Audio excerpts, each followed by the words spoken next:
ತುಂಬಾ ಮಹಿಳೆಯರು ಹೆರಿಗೆ ನಂತರ weight gain ಆಗೋದಕ್ಕೆ ಮುಖ್ಯವಾದ ಕಾರಣ ಅಂದ್ರೆ ಬಾಣಂತನ ಒಳ್ಳೊಳ್ಳೆ ಪದ್ಧತಿಗಳು ಇದೆ ಕೆಲವೊಂದು ಜಾಗದಲ್ಲಿ. ಹಾಗೆ ತುಂಬಾ ಅನ್ಸೈಂಟಿಫಿಕ್ ಆಗಿ ಮಾಡ್ತಿರೋ ಒಂದು ಪದ್ಧತಿಗಳು ಕೂಡ ಇದೆ. ನೀವು ಫಾಲೋ ಮಾಡ್ತಿರೋ ಪದ್ಧತಿ ಸರಿನೋ ತಪ್ಪು ಅಂತ ತಿಳ್ಕೊಬೇಕು ಅಂದ್ರೆ ಒಂದು ಸಿಂಪಲ್ ಉದಾಹರಣೆ ಏನು ಅಂದ್ರೆ, ನಿಮ್ಮ ಮನೆಯಲ್ಲಿ ಈಗ ನಿಮ್ಮ ಆ ಪದ್ಧತಿಗಳನ್ನ ಯಾರ್ಯಾರು ಮಾಡಿದ್ದಾರೆ, ಈಗ ನಿಮ್ ಚಿಕ್ಕಮ್ಮ, ದೊಡ್ಡಮ್ಮ, ನಿಮ್ ಫ್ಯಾಮಿಲಿನಲ್ಲಿ ಯಾರ್ಯಾರು ಆ ಪದ್ಧತಿಗಳು ಮಾಡಿದ್ದಾರೆ ಅವರೆಲ್ಲ ಲೀನ್ ಆಗಿದಾರ ಅಥವಾ ಹೆಲ್ದಿ ಆಗಿದಾರ, ಇಲ್ಲ ಅವರು ಪ್ರೆಗ್ನೆನ್ಸಿ ನಂತರ ತುಂಬಾ ದಪ್ಪ ಆಗಿ ಹೋಗ್ಬಿಟ್ರ ಅನ್ನೋದು ನೀವು ಅಬ್ಸರ್ವ್ ಮಾಡಿ ನೋಡಿದ್ರೆ ಗೊತ್ತಾಗುತ್ತೆ ನಿಮ್ ಪದ್ಧತಿ ಸರಿನಾ ತಪ್ಪು ಅಂತ. ಯಾರೋ ಒಬ್ರು ಬಾಣಂತನದಲ್ಲಿ ಬರೇ ಬ್ರೆಡ್ ಬಿಸ್ಕೆಟ್ ತಿನ್ನಿಸ್ತಾರಂತೆ, ಹಾಗೆ ಇನ್ಯಾರೋ ಒಬ್ರು ಬರೇ ಗಂಜಿ ಕುಡಿಸ್ತಾ ಇರ್ತಾರೆ.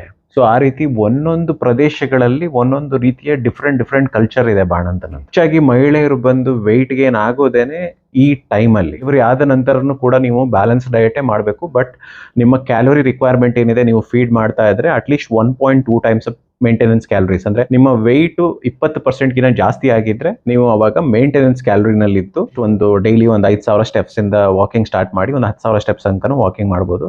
ನ್ಯಾಚುರಲ್ ಡೆಲಿವರಿ ಆಗಿದ್ರೆ ಇಮಿಡಿಯೇಟ್ ಆಗಿ 1 ಮಂತ್ ನಂತರನೇ ನಿಮ್ಮ ಆಕ್ಟಿವಿಟಿ ಸ್ಟಾರ್ಟ್ ಮಾಡ್ಬೋದು. ಸಿ ಸೆಕ್ಷನ್ ಆಗಿದ್ರೆ ಒಂದು 6 ವಾರದ ನಂತರ ನಿಮ್ಮ ಸ್ಟಿಚಸ್ ಎಲ್ಲ ಏನಿರುತ್ತೆ ಅದೆಲ್ಲ ಹೀಲ್ ಆದ ನಂತರ ಆಕ್ಟಿವಿಟಿ ಅಂದ್ರೆ ಸಿಂಪಲ್ ಆಗಿ ಯೋಗ ತರ, ಸ್ಟ್ರೆಚಿಂಗ್ ತರ ಸ್ಟಾರ್ಟ್ ಮಾಡ್ಕೊಂಡು ಅಗ್ರೆಸಿವ್ ವರ್ಕೌಟ್ ಸ್ಟಾರ್ಟ್ ಮಾಡ್ಬೋದು. ಅದ್ರ ಬಗ್ಗೆ ಇನ್ನ ಡೀಟೇಲ್ ವಿಡಿಯೋ ನನ್ನ ಯೂಟ್ಯೂಬ್ ಚಾನಲ್ ಅಲ್ಲಿ ಇದೆ, ಈ ವಿಡಿಯೋಗಳು ನೋಡಿ.